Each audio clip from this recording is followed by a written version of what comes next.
Painted cement দিয়ে কাজ হতেছিল। আমি একা সেখানে প্রোটেস্ট করেছিলাম সেদিন, কিন্তু মেটলিবাসী আমাকে সাথ দেয় নাই।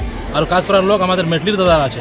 এই যে এখানে নয়া বনেছে, পুরা জল ওখান থেকে বৃষ্টি হয়। আমি উপরে গিয়ে দেখছিলাম ওইখানে একটা দেওয়ার পুরা ভাঙা আছে, কোনোদিন দেওয়ারটা ভাঙে সব স্টুডেন্ট মারা যাবে। এই যে এখন আপনি দেখলেন যে ক্লাসে গিয়েছিলাম, ফ্যান আছে না, স্টুডেন্ট বসে আছে, टीचर नहीं पढ़ाने जो HSL तो एर दायित्व आप समझ सकते हैं। जहाँ पर 5 to 12 छात्र छात्राएं हैं यहाँ पर और 3-4 टीचर है, तो उस स्कूल में क्या पढ़ाई लिखाई हो सकता है।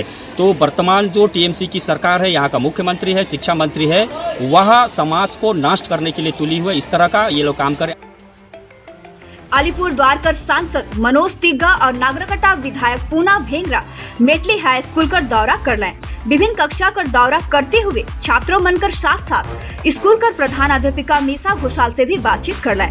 स्कूल का विजिट करे कर बादे सांसद मनोज तिग्गा कहलें कि तृणमूल सरकार का दौरान राज्य में शिक्षा व्यवस्था पूरी तरह से बिगड़ गई है।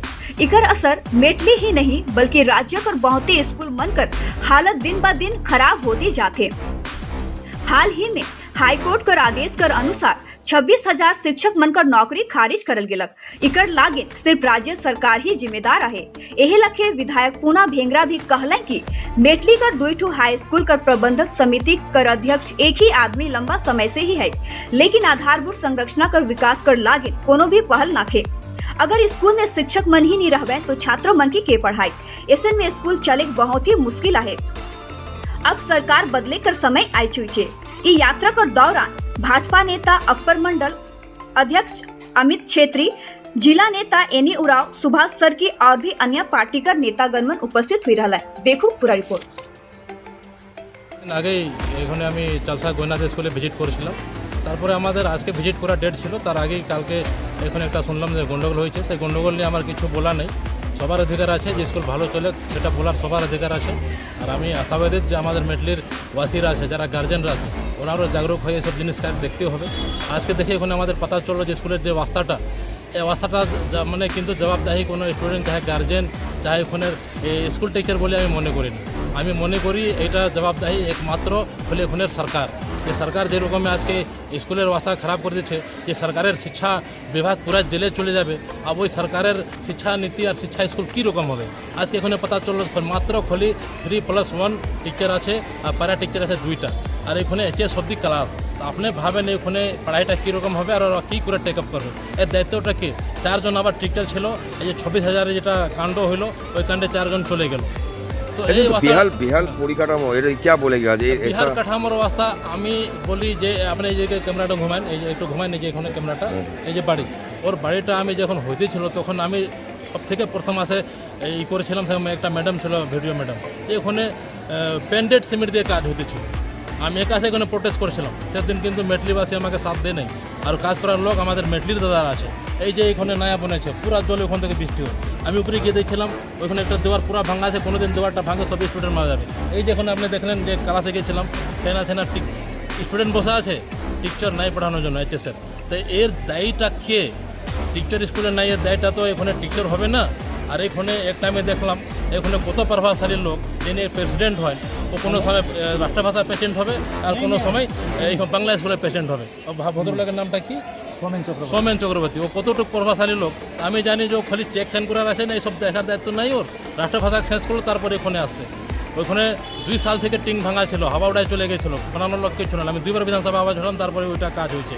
এই ভদ্রলোক সে সময় ওইখানেই ছিল। তো এদের কাজটা কি?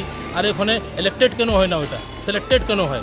হরবার একজনকে বসায় দেয় আর মানে কাজটা চলতেছে। এর দায়িত্বটা হলো TMC সরকার।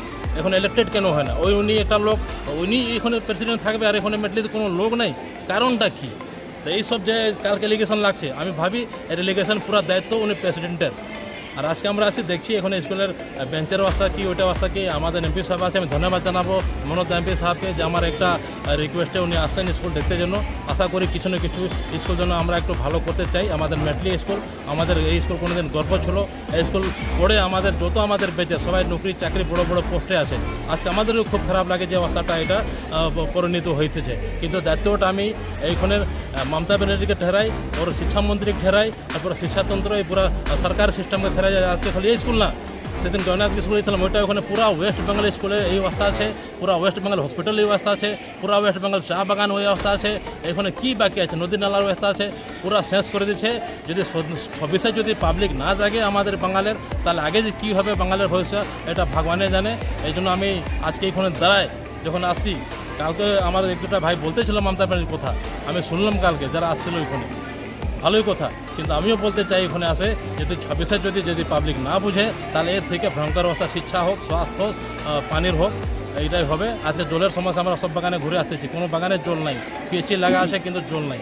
এর দায়িত্বটাকে কেউ জবাবদেহি নাই। এইখানে মমতা ব্যানার্জি বড় বড় পুঁজিপতিদের হাতে বিক্রি হয়ে গেছে, এইটা আমার বলা। আমাদের এইটা আমি দোষ সরকারকে দেবো না, দোষ আমাদের আছে।